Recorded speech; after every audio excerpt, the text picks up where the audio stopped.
Alright everybody, welcome to Chapter 6, Static Routing. Alright, in this chapter we're going to cover static routes, what they are, when to use them, how to configure them. We're going to talk a little bit about classless internet domain routing in VLSM, summary routes and floating static routes, and then troubleshooting issues. Alright, so the first thing is a router can learn about remote networks in two ways. Either you manually put them in, or you configure a dynamic routing protocol so that he can learn those automatically. So that's the only two ways. So remember, a router only learns all routes three ways. Either obviously it's directly connected, so when the router first boots up, the router knows what's directly connected only. Then you can put routes in manually, or you can put a dynamic routing protocol on and have all the routers talk to each other dynamically. Alright, so why do we use static routing? Well, static routing has a few advantages. One, static routes are not advertised over the network. When you type in a static route, the static route's in there, and your router does not share that information with anybody else. Obviously, so that's better for security. If you have a protocol like OSPF in place, where all the routers build a complete topology map, if somebody gets a hold of your router or access to a router, they actually obviously get hold of a map of their entire network. Alright, static routes use less bandwidth than dynamic routing protocols. The CPU doesn't have to calculate new routes and things and communicate new routes, so less bandwidth is used. And then a static route uses a known path, so you know the path your data is going. With a dynamic routing protocol, you don't know what it's going to pick as the best path, unless you configure that manually. Alright, disadvantages. Obviously the initial configuration and maintenance is time consuming. When you put in the static routes, let's say you've got 4 routers and you need to, like in a square, and you need to put static routes. Each router needs a path to each of the other routers. So each router needs 3 static routes. So if you have 4 routers, they would each need 3. So you would need 12. You would need to configure 12 static routes. And then if something changes, for some reason an IP address changes, you would have to go back and then change 12 static routes. So it's obviously a little bit time consuming.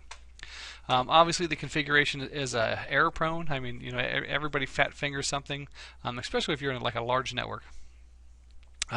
Anytime routing information needs to be changed, the administrator has to do it. It doesn't work very well with a large network or actually even a medium network. So you get the idea. So we don't use it a whole lot. So when do we use it? Well, if we're in a very small network that's not expected to grow, or if we're routing to and from a stub network, and I'll show you an example of a stub network here in just a minute. And then if you are creating a path to, I guess if your router only has one way to go, that would be another option. So let me kind of explain that. So in this slide here, R1. So R1 is a stub network. In other words, he doesn't connect to any other routers on his other side. He only connects to one router. So he's a stub. So it doesn't matter where he's sending to. If it's not on his local attached network, he knows he has to send it to R2 to go to the rest of the place, or to all the other destinations. So in that case, you could put a default route, or I'm sorry, a static route on R1 to get to the headquarters and get to the rest of the other networks that are at headquarters. So, or if that was just a small network and you only connected to the internet, you could do a default static route that we'll talk about here in just a minute. So default static route. A default static route is sometimes called a quad 0. And what happens, a default static route is placed at the bottom of the routing table and it catches everything. So basically, if there's no route in the routing table for it to go, it then catches the default route, because the default route says, hey, nothing has to match, and I'll work with you. So going back to this example here, let's say this is the internet. So you've got a very small facility, you only have one router, and then you go out to Time Warner Cable or whoever your ISP is. If the traffic coming from the PCs going to the router is not destined for this network, 172, the local network, your router then has to forward it to the ISP. So putting one default route of all zeros, saying, hey, if it matches all zeros, then send it to R2. That way you only have to have one route extra to send all that traffic to the ISP. So that's where the default route comes into play. So remember, when a packet comes in, it goes through the entire routing table. Default routes are placed at the bottom of the routing table. And that way, like if a packet came in destined for 172.16.3, your router would match that first in its routing table. And then if it didn't match, if something was coming for 192.168, it would then match this at the bottom, and then it would be forwarded out to the ISP. So that's how default static routes work. And we still use those typically. All right, this is a summary static route. Now, basically, this from R1's perspective, it doesn't matter whether he's sending to any one of these 4 other networks. If he's going to send to any of those, he has to send to this router here. So I can either have 4 routes in my routing table, or I could have one single route. So basically what you do is you just take these numbers 20, 21, 22, and 23, and you convert them into binary, and then you find out which numbers match. So in this case, 172.20, all of these would have 172.20, 172.20, 172.20, that kind of. And then, so only the first 14 bits match of all 4 of these. So then you can have one route. Now we'll do this in class, so make sure you guys bring this up and have me do an example of some summary routes because it will be on the exam. All right, and don't forget, in the labs, we typically have very small networks. But out in the real world, if you go work for a Timken, a Diebold, a Time Warner Cable, AT&T, their routing tables would be huge. So remember, in order to do, when a packet comes in, it searches the entire routing table. Even if the very first entry in the routing table is a perfect match, it still goes through the entire routing table. So one of our jobs as network engineers is to make the routing table as small as possible to make those lookups occur as fast as possible.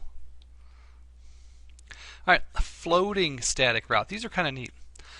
So if for some reason you're concerned that, I don't know, something's going to go down or something, like EIGRP or OSPF or a WAN link, you can put in what they call a floating static route. So a floating static route is like a backup route. So in case the primary protocol goes down, it can then forward data. So like in this case, I've got 2 paths to get somewhere. I've got a private WAN and then I've got the internet. So let's say my private WAN is very fast. It's all gigabit. But then my ISP stuff is like a T1, so it's only 1.5 megabits. So obviously this would be a slower path. Well, with EIGRP, it's all set up for this path. So that's the primary. But then I can put in a floating static route to say go here. Now what a floating static route is, it's a static route where you change the administrative distance.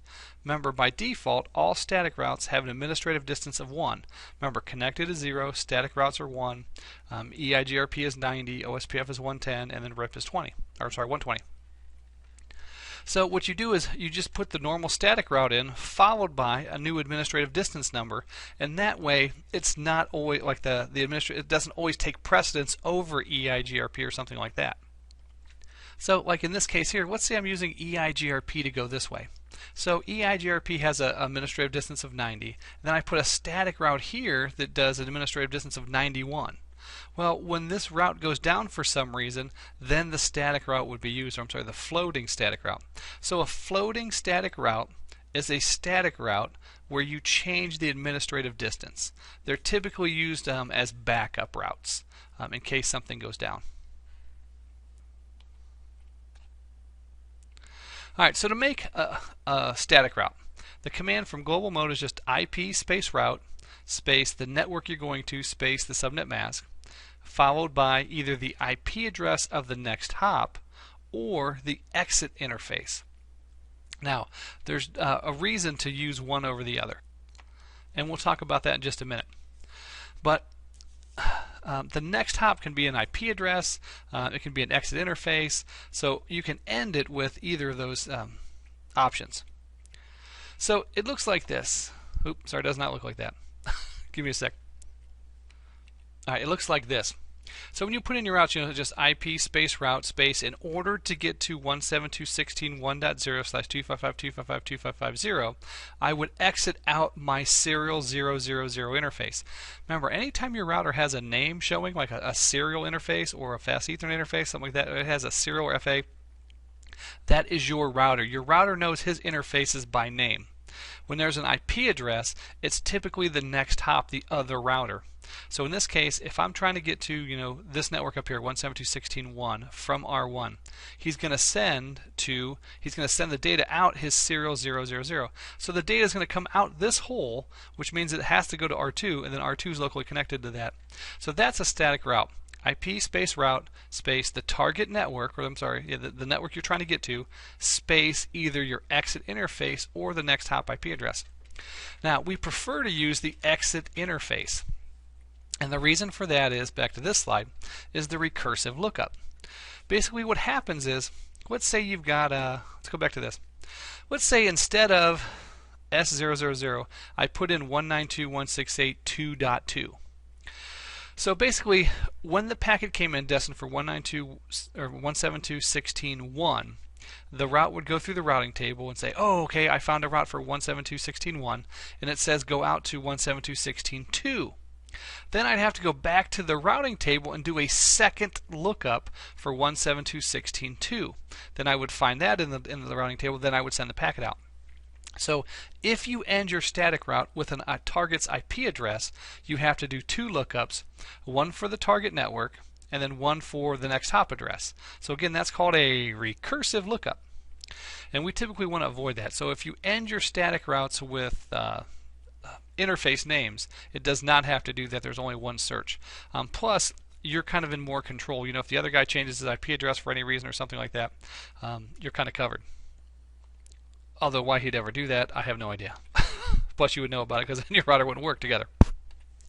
Alright, so configuring a fully specified static route. A fully specified static route is where you put both the exit interface and the next hop IP address. So why you'd want to do that, I have no idea. It just seems like it's a little bit extra work. And I can't even give you, I guess, an example of when you would use that.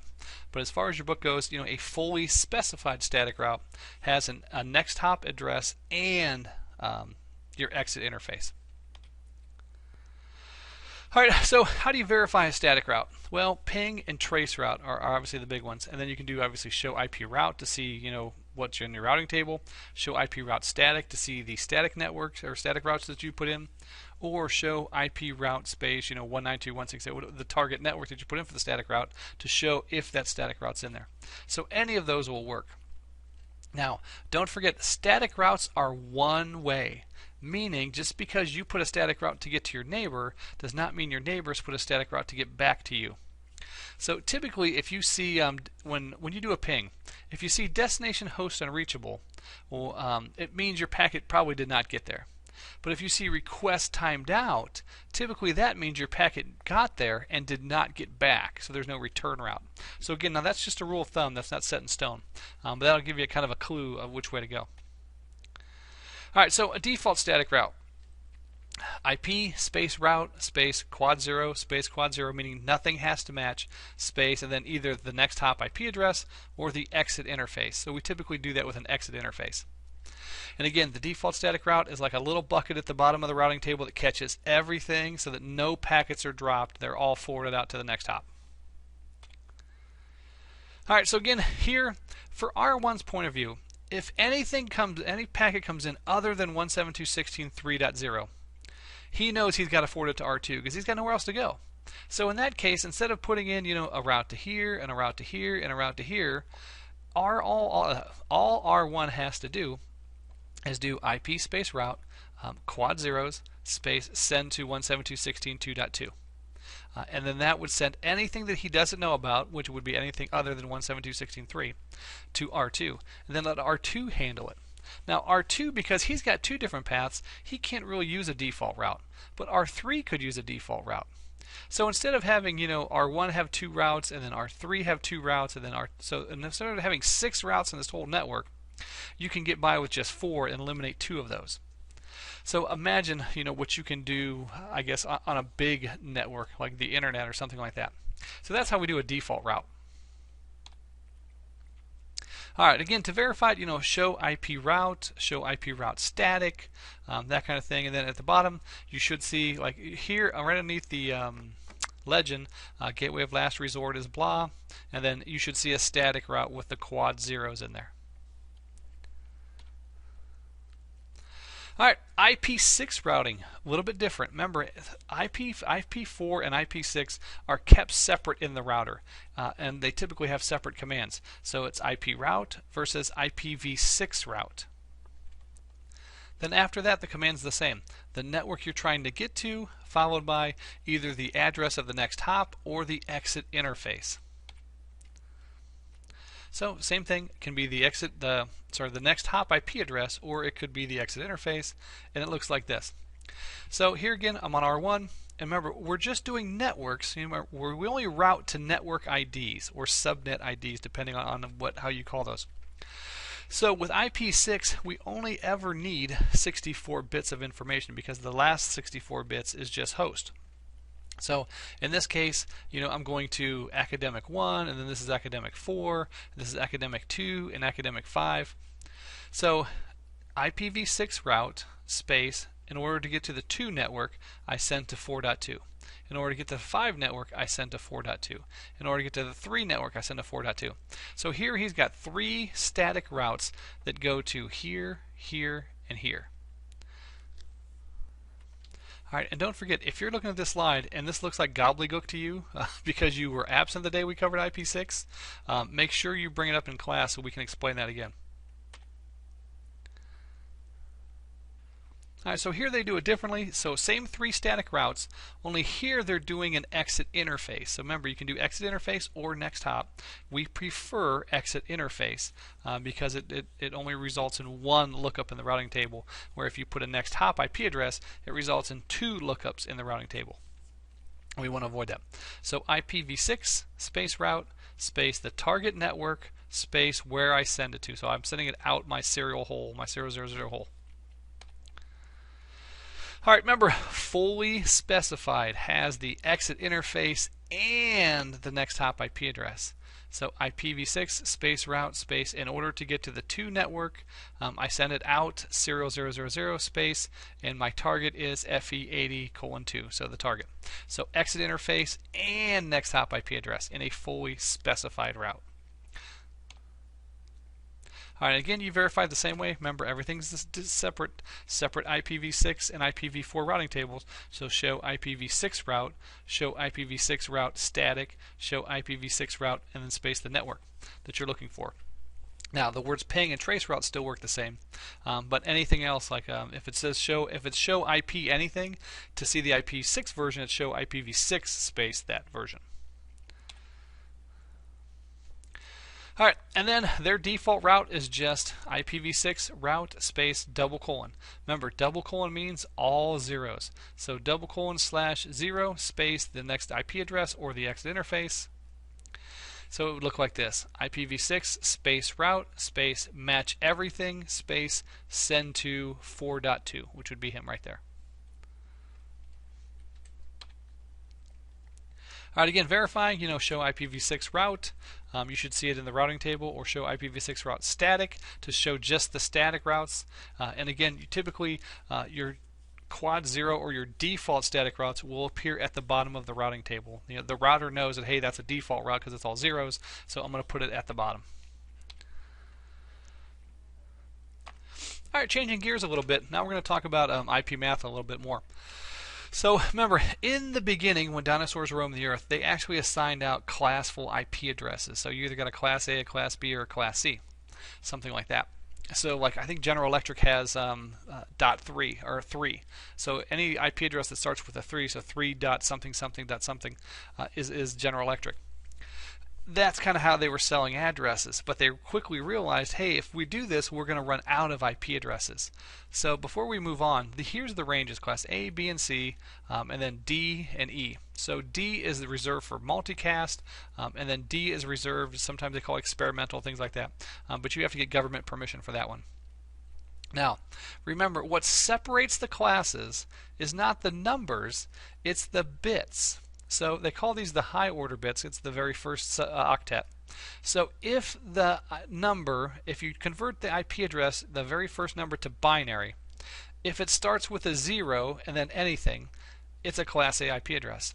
So a class A is 1, well actually in this case 0 through 127. Typically when you look at charts it'll always say 1 through 126, but technically 127 is a class A IP address. Now, how come 127 is typically not included? 127 is reserved as a loopback. Your books typically tell you 127.0.0.1. And that's what we use, when we test our NIC card or we test our TCP/IP stack. But the entire 127 range is reserved, meaning you can ping 127.anything.anything.anything and your NIC card will respond. So the entire 127 range is reserved for loopback for testing purposes. Alright, and then if your first 2 bits are 10, it's got to be a class B, and that would be 128 through 191. And then if the first 3 bits are 110, 192 to 223. So you get the idea. So that's how they split it up. So whatever your first number, your first octet in the IP address dictates the class, and then whatever the binary bits are determines where he fits in that class. So remember, in CCNA we only cover A, B, and C. Alright, so a Class A network comes with a default subnet mask of 255.0.0.0. A Class B subnet mask is the default is 255.255.0.0, and a Class C is 255.255.255.0. So remember, when you buy a Class A, you've got 3 whole octets to use for host portion, meaning you can have like 16 million different hosts. In a Class B, you could have 65,000 hosts, and then a Class C, 254 hosts.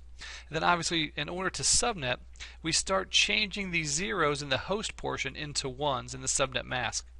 So we can start splitting and have more networks and less hosts.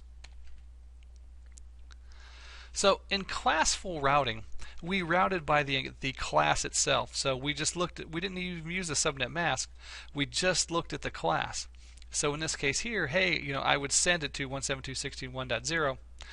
I wouldn't even send a subnet mask. So it worked on smaller networks in the beginning, but it did not work on bigger networks or as the internet grew. So then they changed to sitter.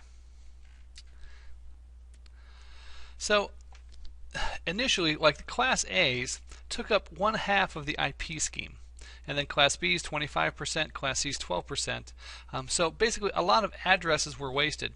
When General Electric bought 3.0.0.0, they probably didn't have 16.7 million hosts on their network. So a lot of addresses were wasted. So we moved away from classful routing protocol, or from classful addressing. And then we started changing the subnet mask. So no longer do we use just a /8, a /16, or /24. We changed the subnet mask.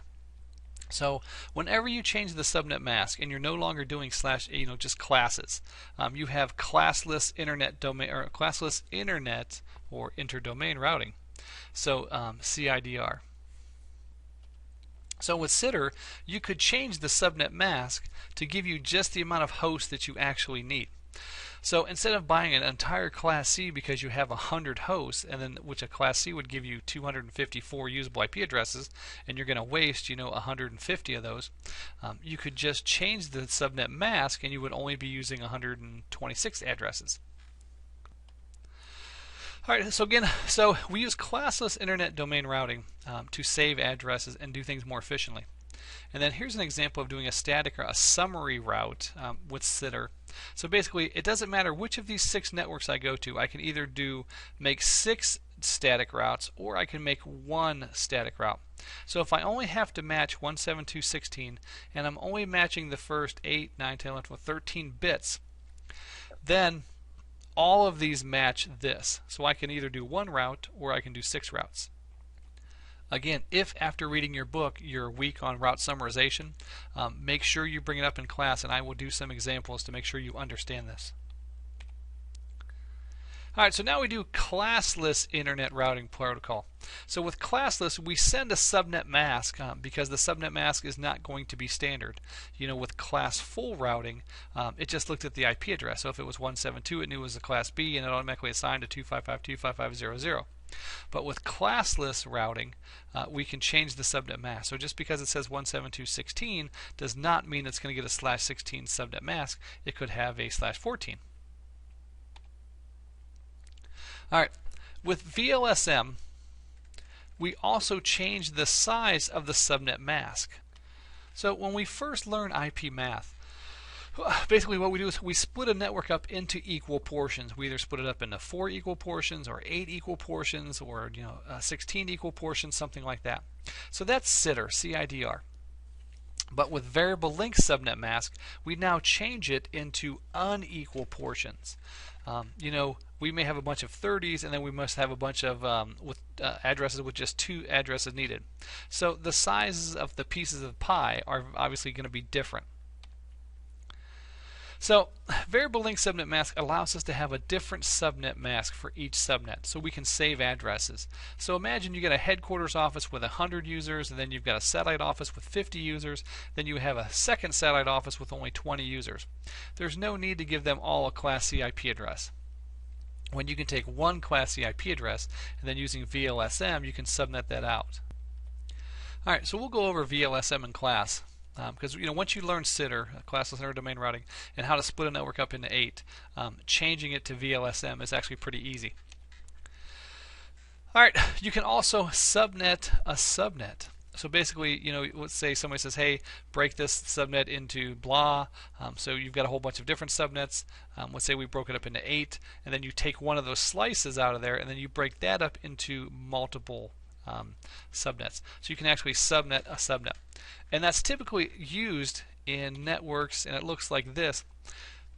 Most places, when they have it at the end, they divide the very last portion up into a bunch of small networks that each only have 2 usable hosts. So you get a bunch of /30s at the end. And the purpose for that is to allow routing to routers. Anytime you've got 2 routers together that connect, you need 2 usable IP addresses for that connection. So anything else would be a waste. So here, in this case, you've got a bunch of buildings, and then you've got a bunch of routers between them. Now remember, each building has a network, so there's a network here, network here, network here, network here. And then between routers, you have another network. So remember, between routers, I only need 2 usable IP addresses, because this has to be a separate network, but there's only going to be 2 hosts on that network. So here, I like to use /30s. So /27 works and fits most of these, and then a /30 fits between routers. So that's where you get a variable length subnet mask. Your subnet mask is different depending on which piece of the highway you're on, or which piece of the pie you take. Alright, so route summarization. Remember, we try to take the routing table and make it as small as possible. So we try to condense the routes. So here's the way kind of route summarization works.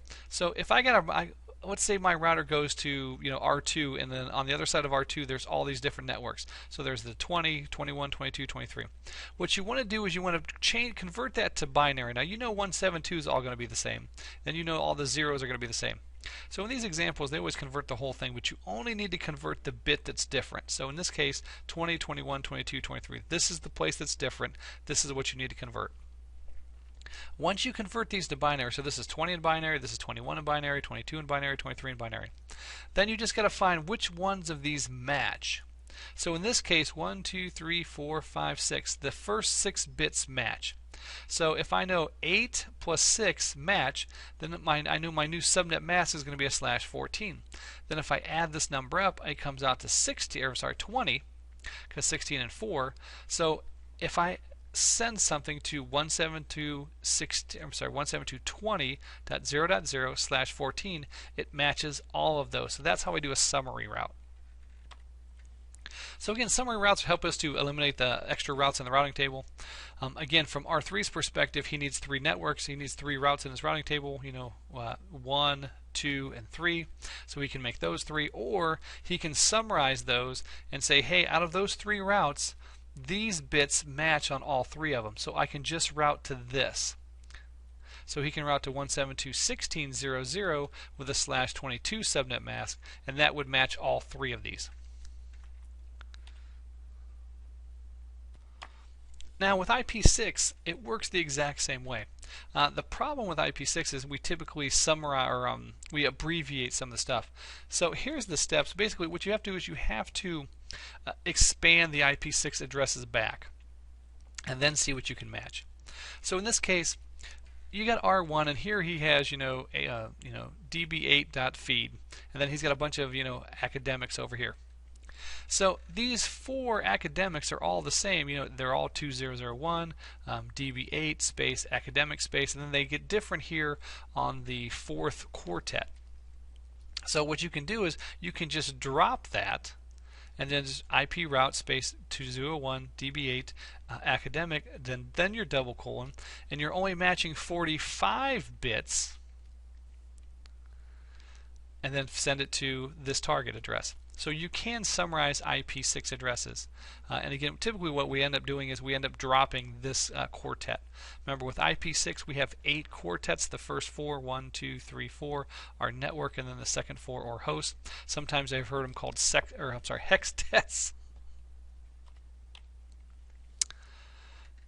Alright, so remember, floating static routes, you put the administrative distance at the end. And again, floating static routes are typically used for backup routes. So in this case, R1 makes a static route. So again, they put another link down in here. So R1 makes a static route. So IP route space, hey, if I don't know where to go to 172.16.2.2. So go here. But in case this link breaks, he then puts in a floating static route, IP route blah blah blah blah blah, and changes the administrative distance to 5. So remember, a static route will always have an administrative distance of 1. So in this case, this first static route would always be used.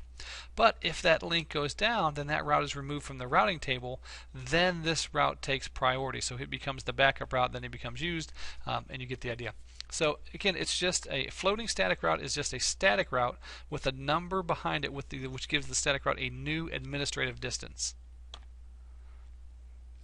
All right, again, to test, you can do a couple different things. Show IP route to make sure that's in the routing table. You can take the primary down and make sure that route stuff goes the other way, but you get the idea. All right, so some troubleshooting thoughts. One, remember, ping and trace route are your friend. I typically don't use ping as much as some guys. I'm a trace route fan, or trace. Remember, if you're on the PC, it's trace cert, and if you're on a router, it's trace route. Ping just tells you, hey, connectivity's down. But trace route shows you, hey, connectivity's down, and here's where it's down, because that's what you need to know. So typically, if you do a ping and it doesn't work, the next thing you're going to do is a trace route. So you might as well skip the ping command and go right to that. Remember, show IP route. Look at your routing table and see what routes ended up in there. It's so easy to put in a static route and a fat finger one. Show IP interface brief.